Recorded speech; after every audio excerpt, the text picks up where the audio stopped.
A plus B is not even an equation. You may get X, Y, Z, 1, 2, 3. Sometimes you need to let go. It was traumatic because in my mind, I was going to stay in France. Politics, geopolitics decided that I wasn't. And I wasn't ready, but that was an open door. We're just being brought to a different path. Life has something planned. Very short after I came back, he passed away. This has happened many times before, so we're going to trust that. Welcome back to Catch The Upswing for a special episode from Mexico City. And today I'm sitting down with Julia Villaseñor Bell. So Julia works at the heart of global contemporary art. And she worked across Mexico, India, France, so really like this cross-cultural exposure. And as somebody who I see kind of as building bridges between worlds and also kind of living between those different worlds. She is now at Kurimanzutto, one of the most globally relevant galleries in Latin America. And interestingly, she's not the artist, but she's the person shaping how art is seen and understood.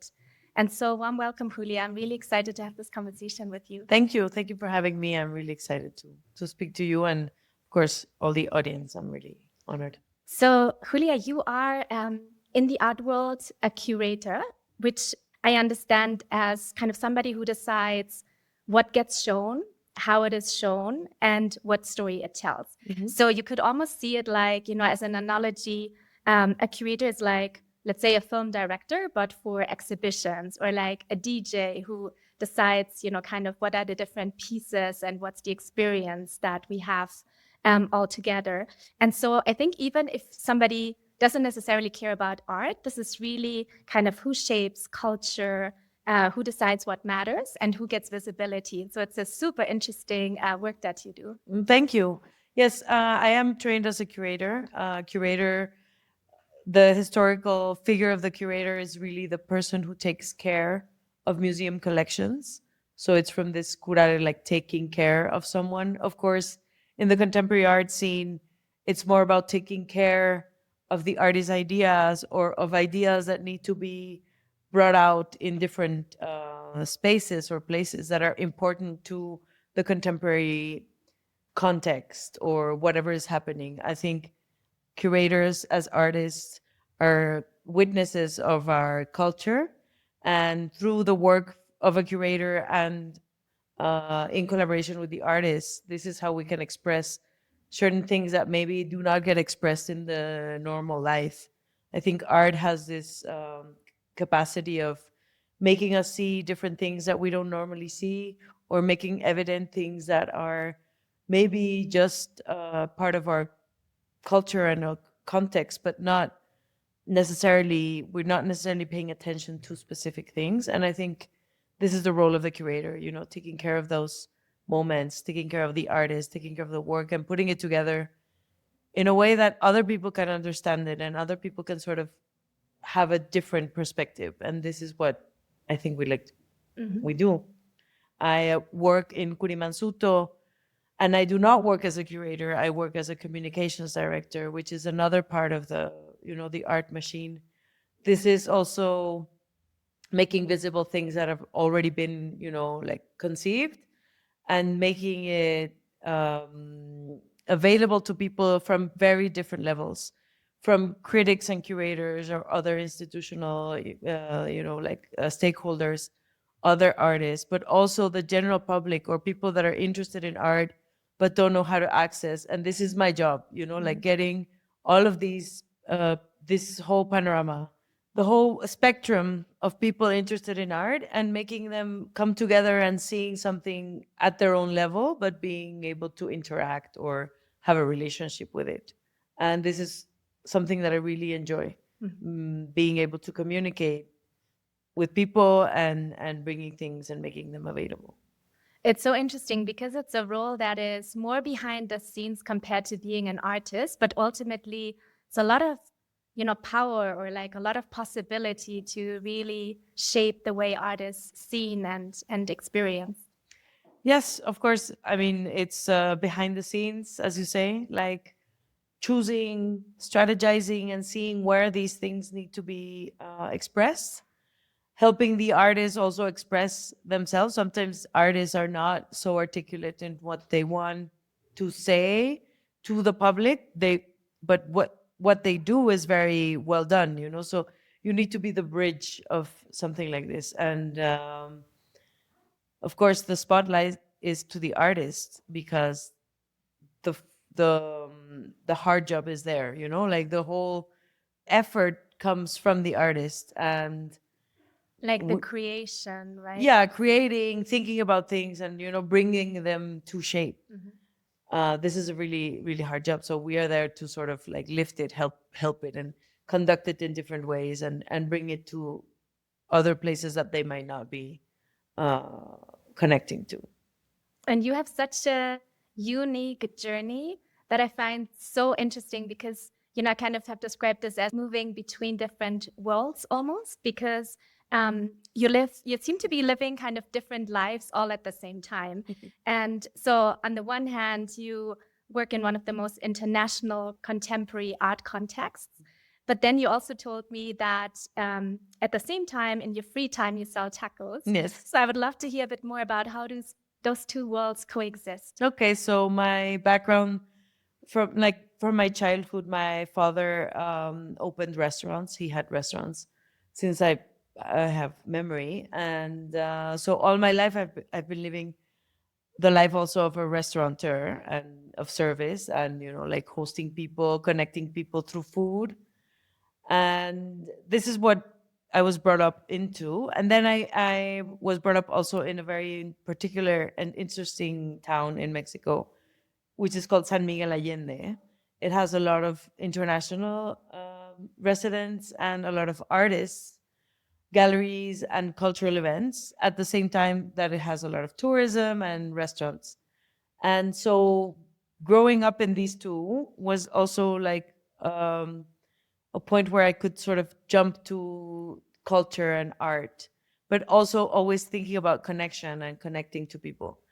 Yes, in my free time, I sell tacos because my father passed away a couple of years ago, and my sister and I took over the restaurants that were, you know, working in San Miguel. So we were working in this very like in the capital, in Mexico City, in the art world. My sister in corporate, so we were suddenly brought to coming back to our roots and coming back to what our family has been doing for years. So it was a complicated task, but we knew how to do it and where it was coming from because we have been living through that. And right now, at this moment, it has been 7 years that we've been doing the restaurant in San Miguel, and unfortunately, because of things that are not in our control, we have to close these restaurants and we have to finish with that part of our lives. It's part of our identity in a way. It's part of what we've always been, and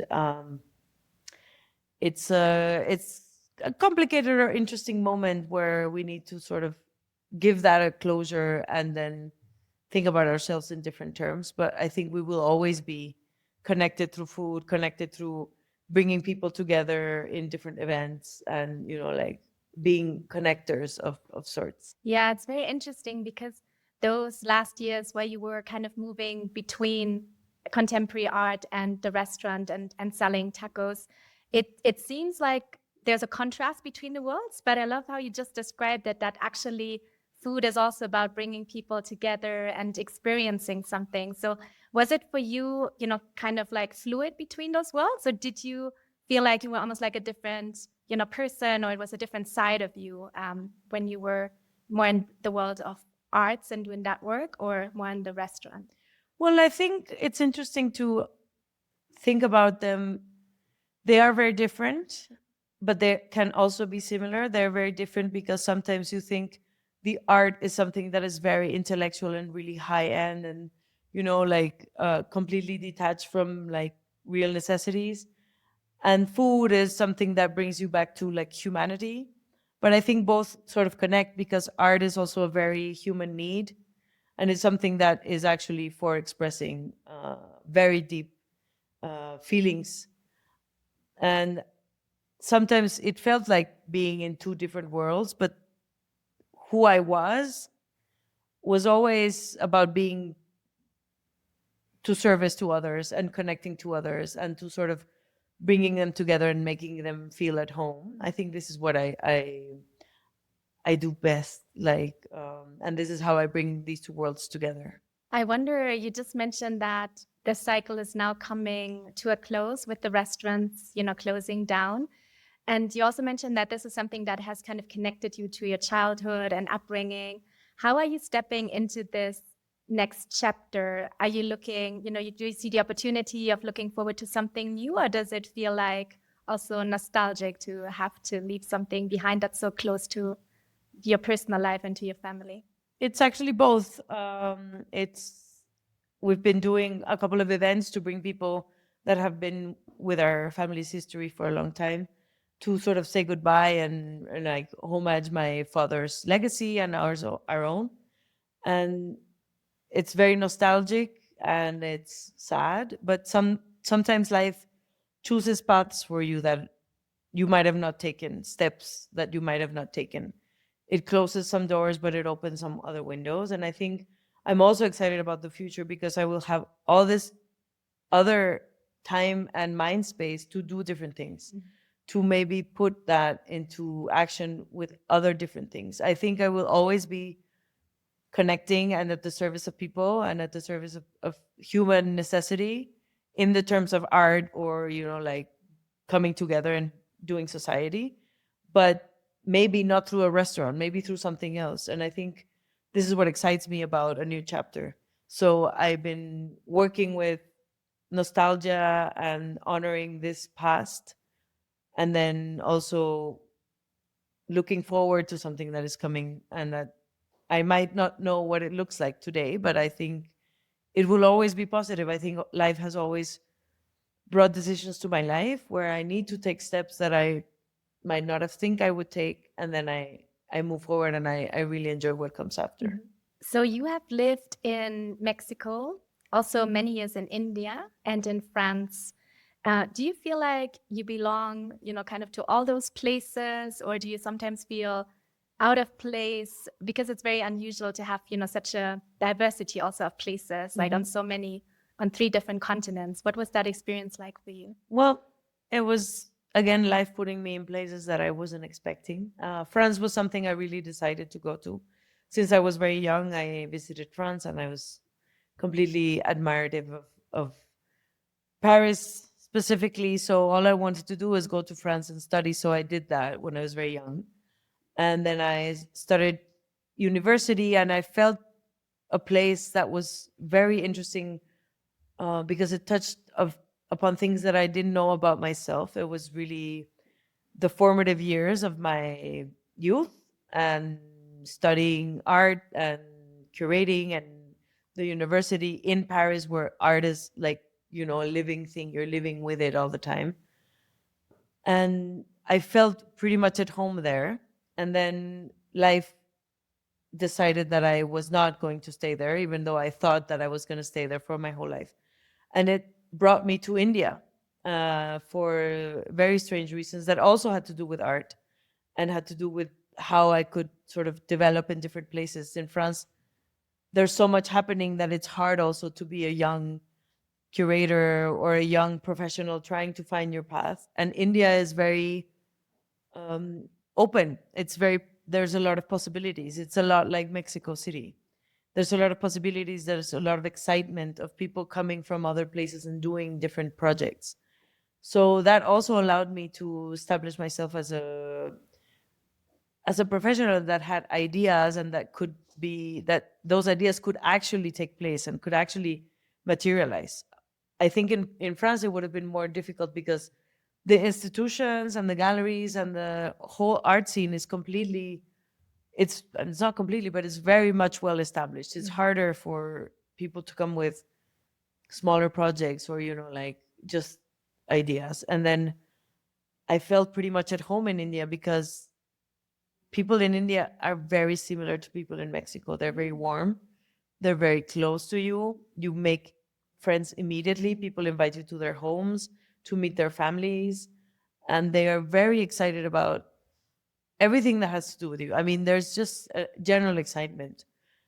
And food and, the way of life in India is really similar to Mexico. Like, it's a lot more intense, but it has like some similarities. So I created a very interesting group of friends and professionals. So I felt pretty much at home in India. And then I had to come back. So all of a sudden I had been gone for Mexico for many years. And I thought I had to also be closer to my family and to peers and to people from my country. So I came back after 5 years in India. So each of these places showed me a part of myself that is still there. And of course, I think Mexico is more home to me. But I find home in the places of my friendships and in places of my, my deep connections to some cultural similarities or cultural aspects that resonate with me. Every time I go back to Paris, I really feel that I could live there. I really feel this is my city. I know it. I know it well. I feel joy seeing things that have developed and seeing things that have, that are working better, seeing my friends that are still there. I have not gone back to India, but I really, really miss it. I really want to go back and connect to these people. I have brought people from India here, and they're also feeling like it's very similar. And well, here I am with close to my friends and my home and my family. So yeah, Mexico has finally become my home. I don't know what comes next, maybe someplace else. But yeah, these three places are all part of who I am. If you find yourself coming back to these conversations, subscribing is a simple way to stay connected. It helps build a community of people who are motivated by purpose and the possibility of positive change. And it helps reaching others who are looking for depth, perspective, and a bit of grounded optimism. If that resonates, I'd love for you to subscribe. It's super interesting that you found those similarities actually between the places. Was there anything, like surprising or particularly interesting about India that perhaps you hadn't expected? I think the more you know about India, the less you understand, or the more you think you understand, the more complex it becomes. Mm-hmm. It's an amazing place. It's not for the faint of heart. You are not indifferent to what happens there. It can be completely amazing in a very positive way and completely devastating in other ways. But it's not something that is in midterms. It's not something that is, it's okay. No, it's like, it's good and bad at the same time, very intensely. I think I was not expecting the amount of, the intensity of emotions that you can feel in one day, or, I feel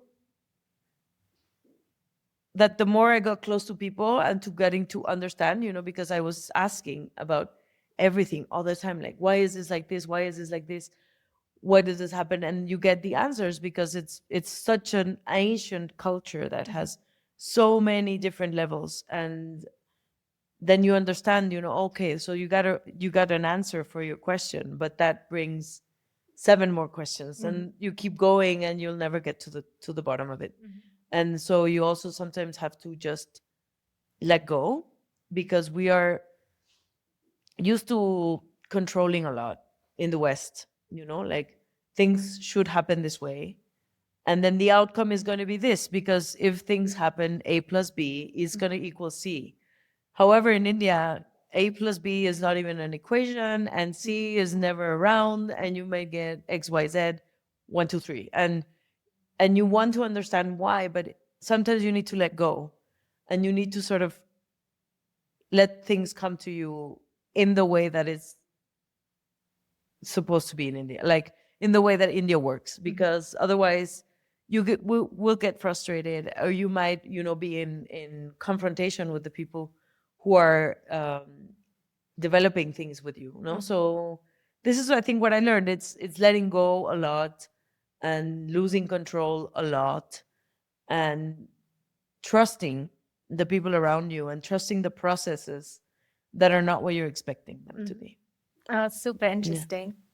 What would you say across Paris and your time in India, like, so that experience outside of Mexico, what has been perhaps like the most meaningful experience, or if there was a specific moment that you remember? There was a very interesting moment, and it was at the beginning of, not the beginning exactly, but early when I was in India. I was called in to be as assistant curator for a show by Yoko Ono. And this was the first show, or the only show she has had in India. And it was a very large program. It entailed performances by her. She was coming to India for the first time. There was two different exhibitions, one historical about her process and her very interesting stance in conceptual art, and how it really started with many of the things that she was doing before the conceptual art was even considered a thing, like a movement. And then another was a very contemporary and site-specific installation for women in India. Women in India are really living in a very hard situations. It's a very patriarchal culture, and there's a lot of violence against women.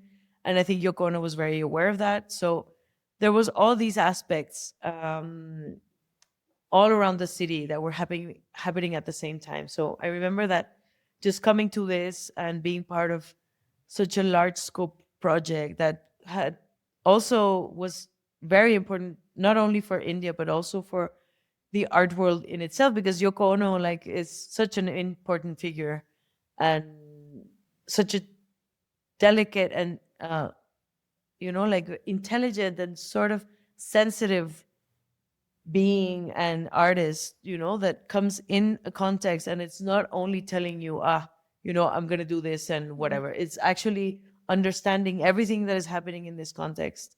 Maybe not everything, but trying to understand that, and then bringing forth pieces that will be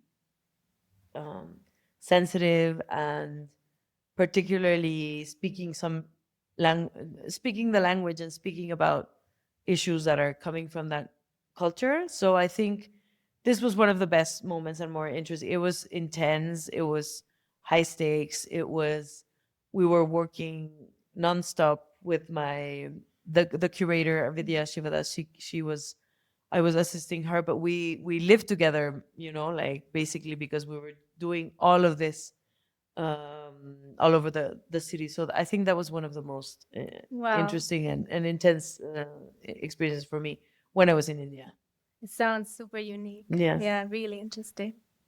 Let's talk about some of the turning points in your life, because you have mentioned interesting turning points where perhaps you hadn't even planned for something to happen, but things evolved and, you were in Paris, all of a sudden you were in India. And also you mentioned this particular moment on your journey when your father passed away and you and your sister decided to step into the restaurant business and take that forward. What was that particular turning point? Kind of, what did that moment change for you, coming back to, as you described it, kind of to your roots or to this family business? Okay. So I'll start with why I was in India. Like, why did I shift that? As I was studying, I was already in a foreign country. I was already doing things in institutions in Paris, but coming from Mexico, having this other background. And I had the opportunity to leave to do an internship in a cultural institution anywhere I wanted. So I suddenly said, like, why not India? Like, I don't know anything about India. Maybe I should know about it. So I started looking for something, and I found this amazing gallery, Vadea Art Gallery, and the Foundation for Indian Contemporary Art. And they received me with open arms, and I did a 6-month internship with them. And they asked me to stay, but I was finishing my diploma, my master's in Paris. So I was like, I can't come, but I can come back with projects, specific projects. And while I was doing this, and I finished my diploma, and then I was renovating my student visa in Paris. And then it was a moment in France politics that they were not accepting many immigrant students anymore. So they rejected my visa that had been going on for 9 years. And so I had to decide if I went back to Mexico, where I really had no experience, or if I took the offer of Vadera Art Gallery to continue working in India. So I came back to them and I was like, do you still hold this? Like, do you still want this to happen? So it was traumatic because I was, in my mind, I was going to stay in France and I was going to get, the visa, and I was going to get the nationality, and I was going to keep doing this. And then geopolitics decided that I wasn't, or, life decided that my visa was stopping and that I had to take another path. And I wasn't ready, but that was an open door. So I went to that, and that was like just a logical continuation of what I had been doing in India. So India became something that was not just an anecdote that I did an internship for 6 months. It was something that was going to become stronger and larger than I had ever thought of. And then while in India, there was conversations about me being there, and the people who hired me, they didn't want me to stay for 1 year or a short period. They really asked me, like, if you want to come and we'll take you in, but you have to commit to a longer, period, because we really appreciate your work and we want to continue. Really, like 1 year is very short and you can't really create programs and projects with this. So I agreed, and I was there. And then I also worked with a Mexican embassy in India. So I was starting to reconnect to Mexico from very far away, So I did these projects, and my parents came to visit my mother. And then I was already there for 5 years, and I was thinking, I really need to be closer to my parents. I'm at the other end of the world. If something happens to them, it's going to take me like 2 days to reach them. And I think I need to spend time with them and enjoy them as we're adults, because I left when I was young and we never coincided living together, like in the daily life as adults, not as a child or a teenager and a parent, but just as two people that come together and have a lot to give to each other. So this thought couldn't leave my mind. So I really had to sort of stop what I was doing and take a decision and go back and come back to Mexico. So I did this, and then I traveled with my father. I spent time with him, and very short after I came back, he passed away. So this decision was really imminent in my head, because I don't know if life was already knowing that this was something that was going to happen, and I would have regretted all my life not coming back as soon as I did and not spending this time. So in a sense, I was taking these steps that sometimes seem like unfortunate or just like rash, but they had a meaning, and they had a meaning afterwards in my life. So I've always trusted life to telling me what is next. And then, yeah, when my father passed, it was just, the restaurants were going. It was very unexpected, his death, and we were not ready to take over the restaurants, but we knew we had to. People their livelihoods depended on that. There were a lot of commitments from the family itself, to keep going with the restaurants, the legacy, the standing in San Miguel. Like, my father was really a very important figure there. He had always been close to a lot of people coming there. So we felt that need also for our own grief and, that process. We couldn't just stop. We had to keep on going. And I think now, during the pandemic, it was interesting because cycles are meaningful in my life. Like, things start and finish in even like yearly cycles. Like, for example, my father passed in April, and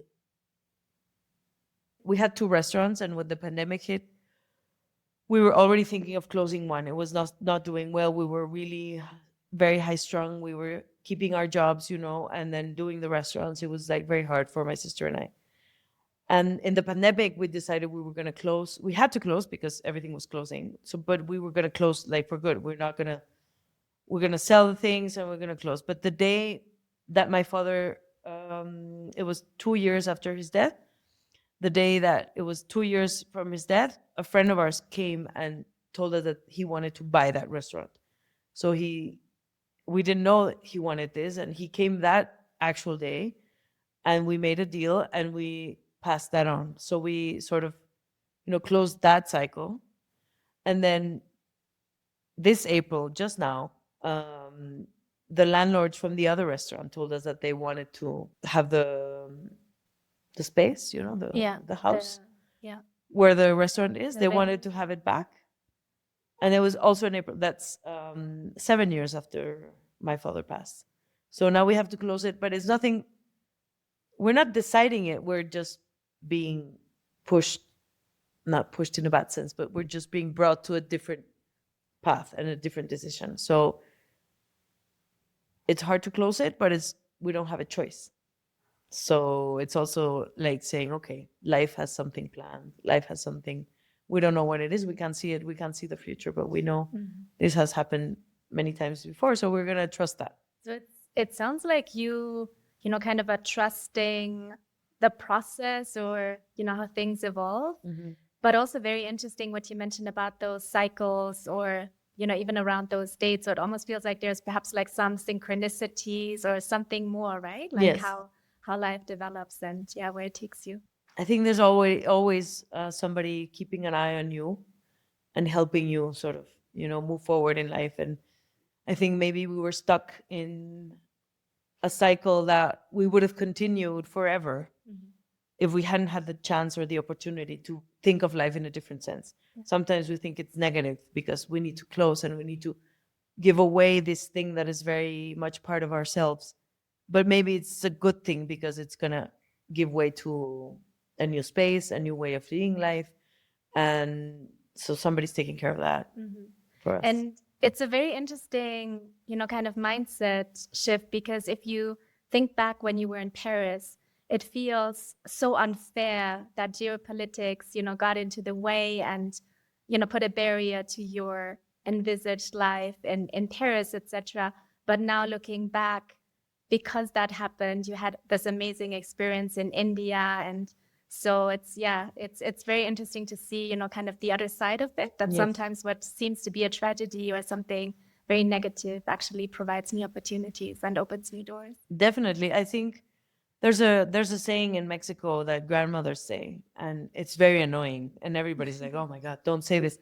It's no hay mal que por bien no venga. There's no bad that doesn't come because a good is coming. And your aunt will say this and your grandmother will say this, like when something bad happens. And it always feels like, oh, you're just saying this, to make me feel good. But I've been living this like throughout my life. And I feel that it's always in the way, if you trust this, in a way it's gonna happen, no? Like I've also seen people that sort of decide things and will not let go, and even if life is telling you like this is not the way, or putting like a lot of blockages and a lot of barriers and things that you want to happen in this way, this is when things turn sour. This is when things really, when you may be regretting the decisions you're taking. And I think like just flowing and allowing things to guide you from outside, or from also deep in, but from outside is something that there's also this thing like go kind of with the energy, right? Like if you really want to go this way, but you're coming against obstacles all the time, but the energy is kind of flowing there, like try a different path. Yeah, I think so. I think that's the biggest lesson I've been taught in this life, in what is happened in my life up to now. So of all the things that you could have focused on your career, or finding meaning and purpose, why specifically art? What drew you to the world of art? I think growing up in this town and in this context, I was very much in contact all the time with art, culture. My parents read a lot. They listened to a lot of music. They liked art. They collected art. And I was artistic in a sense. And I also loved history. I would devour books and history, and when it came to the moment where I had to choose what I was going to do, I was also very good at math and science, but I just didn't see myself working there. And so I started doing art history.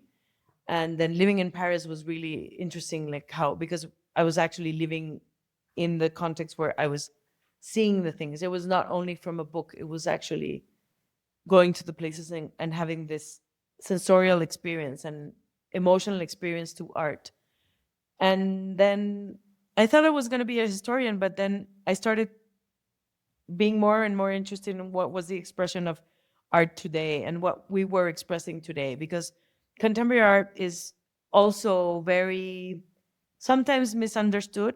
But how I understand this is because we do not have the historical distance to see what is going to be meaningful and what is not, or what is going to come in the history books and what is not. The historical distance, sort of gives you this sense of, this has been tried and this is what art is. But when you're in the contemporary art scene, when artists are actually creating work now, it's hard to see that because you don't know what is going to come, like how this is going to resonate in the future. And this is interesting to me because, in a sense, I want to try and be part of that conversation. I want to try and understand if something is going to do that or not. It's impossible. But you can sort of get a drift, you can sort of see if artists are actually doing things with the interest of larger things in mind. If they know the legacy they're coming from, if they know, like that this has already been done, but I am going to talk about this in this other way, about the urgency of expressing something that is happening now. For example, like ecological issues or political issues. There's a lot of artists that are talking about this right now that, like it's important to do that. And so I think this is why I got into contemporary art, and also the the relationship with artists is something that is very meaningful in my life. It's very enriching, and I have a lot of artist friends, and I really enjoy speaking to them, knowing how they see the world. I think we're all artists at heart, but we don't practice enough, or we don't create spaces for us to sort of have this other view of the world. And I think this is what they teach us, to look at life in a different sense. And this is where I want to be a part of. This is where I want to have a conversation. This is where I want to, like activate my energy in doing so. So yeah, this is why I'm in contemporary art. And then also, again, this misunderstanding of contemporary art being, very academic, or being very, like posh and, like exclusive. It has a lot of this. It has always had. Art has always had a lot of exclusiveness. It has always been, something for the elite. If you think of the Medici, and if you think in art history terms, it's always the benefactors and the people who had money who actually invested in artists, and they allowed them to create. It has not changed that much. But there is also this sense of art can talk to anyone, and we should be able to have a language that can connect with people that are maybe not in these terms, or not necessarily in touch with all of the symbolism or all of the, like they call it like the keys to understand. But then the meaning of my work is to be that bridge. Like, how do I make art not be exclusive? How do I make art, like talk to other people? And how do I bring people in to the conversation? And so I've enjoyed my position as a mediator. I really like to talk to people about art and the artists that we, for example, that we represent, or going to a museum with someone. It could be my family or it could be somebody else, and sort of talking about why this is shown like this, why this comes from somewhere else, and what the artist is trying to say or trying to express, and then seeing people go like, oh, wow, yes, no, then then this speaks to me. And so this is why I think positions like mine in communications and curating and connecting are so important to broaden where art can actually be, and what it can touch, and how it can influence people. Yeah.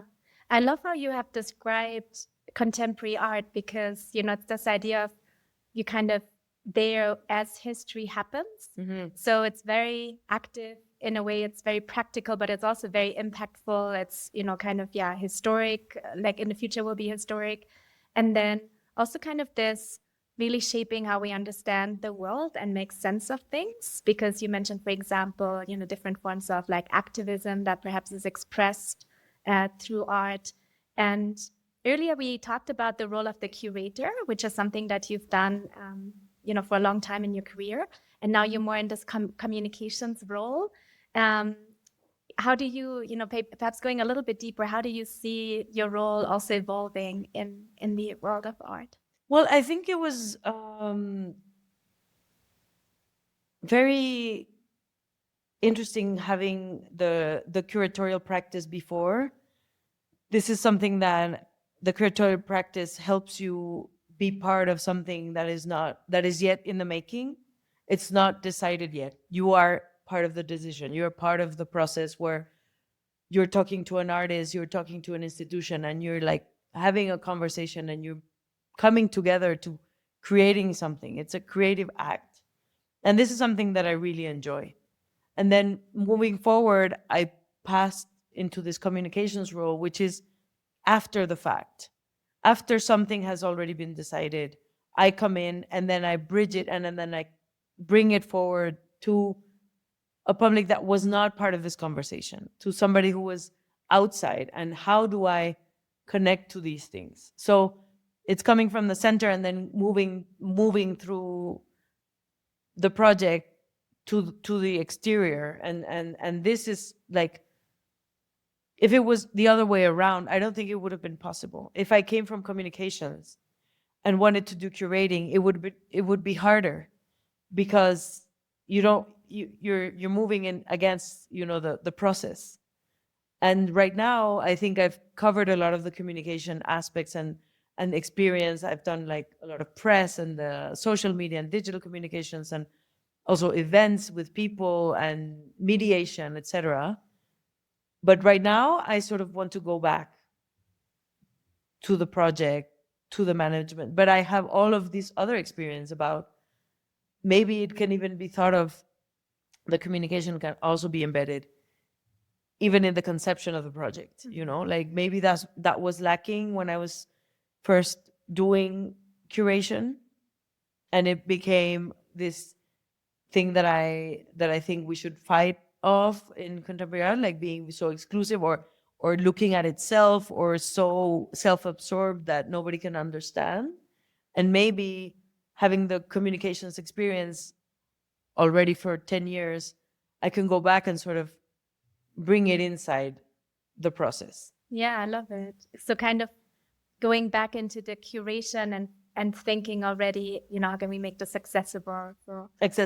Bring people in it already, since its conception. And I think this is something that all artists and all art professionals should be bringing in, because we need to bring art out more and more. I mean, a lot of people do it. It's being done, but there's always this barrier. There's always this criticism about not being open enough, not being easier enough, and I think there's complicated and hard conversations that art can have, but that don't need to be exclusive or self-referential or alienating for other people. I think there is always a way where these things can sort of like live together in different levels, of course, but they can be conceived from the beginning. Very interesting.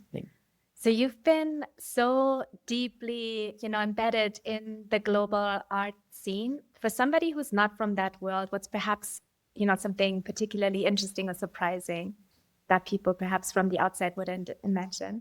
Well, I think the amount of work that goes in something, like this comment, my kid could do this, or like, why am I not famous if I can do this? It's really easy. The simplification of the work of the artist and the art professionals is something that would surprise someone that doesn't know how much work is put into that. When you are part of the process, you really understand, like the amount of hours, thought, and actual work, physical work that goes into something. The fact that somebody doesn't carve a marble piece himself doesn't mean that he's not talented, or doesn't mean that he's not allowed to deserve recognition.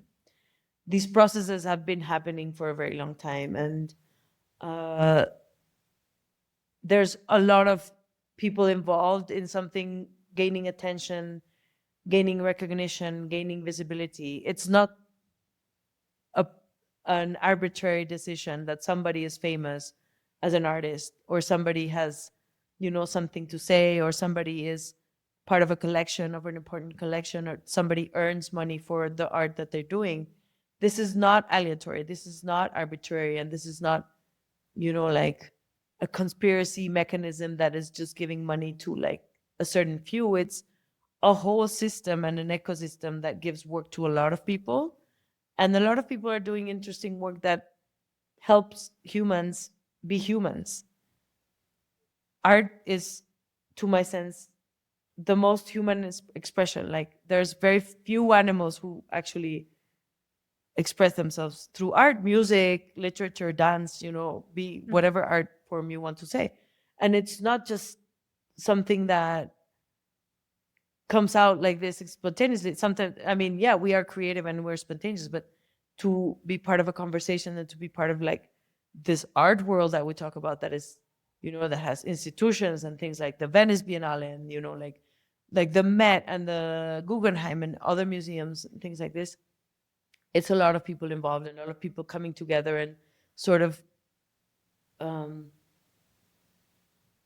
seeing value in the work. So I think, to people outside, I would ask or suggest that they stop and think about how much time this takes, and how much effort everything around it happens. Like, for example, working in galleries. Some people also have criticism about, like, galleries take money from the artists, from their work, but they don't understand that galleries do a lot of the work for the artists. They do the promotion, like, in the communications. They do like handling the art pieces, restoring, moving it with collectors. There's a lot of people involved in galleries. There's a lot of people earning money from their work in galleries, and there's a lot of people working for the artist. So we do take money from the artist sale, but because we're doing the work as well. Otherwise, the artist would have to do it on his own, and or they would need to pay someone to do it. So it comes to the same, like it's about understanding that an industry means that there's people involved, there's labor, and labor gives, livelihoods to a lot of people. So this is part of an industry, and this is what's going on. It's not something random that comes out and people just decide this. So we've talked about the various turning points in your life. You're now again at a turning point. What comes next for you? Do you already know, or do you trust the process and see where it takes you? Yes, I am actually, after 10 years, there's a cycle that is fulfilling itself, and I will be leaving Kurimanzutto very soon. And I am organizing, like, I want to create a different strategy for the gallery to understand communications once I'm gone, and to sort of bring somebody in that might work in a different way that I did, setting some basis, and then also allowing somebody else to come and create something new. And for myself, I see this movement back to the curating, back to the process and creative process of decision making, or of, project management. I want to be more in touch with the things before the fact or in the creative process than after the fact. And I also want to enlarge the scope that I can have. I have been working with the gallery, which is a very large institution and has a very broad spectrum, but I would like to be broader and sort of be able to be in touch with other artists and other projects and other people in different places. Like, for example, maybe reconnect with India, reconnect with France, with the people that I've already been in touch with, and see their evolution, and maybe have a lot of more freedom into how I can activate that, have more agency in how I can come forward or come with them and generate other possibilities for their work, my work, and the art world. Amazing. Thank you so much, Julia. I really Yeah. appreciate this conversation. Thank Very you for interesting. inviting me. Thank you. This feels like a good moment to share 3 Substack newsletters I genuinely look forward to. The first one is Lubascope by Luba Kosova, and Luba writes social commentary with heart and facts, and she blends human stories with data and evidence in a way that leaves you more clear-eyed and more hopeful. We actually also recorded an episode together for this podcast, and if you care about narratives and how they shape what society really pays attention to, you'll love her work. Second is Interweave by Murilla Menes. This one is philosophical, which I love, and it's also extremely relevant. He sits at the crossroads of the economy, technology, and meaning, and writes about the big challenges of our time in a way that's deep, thought-provoking, and surprisingly practical.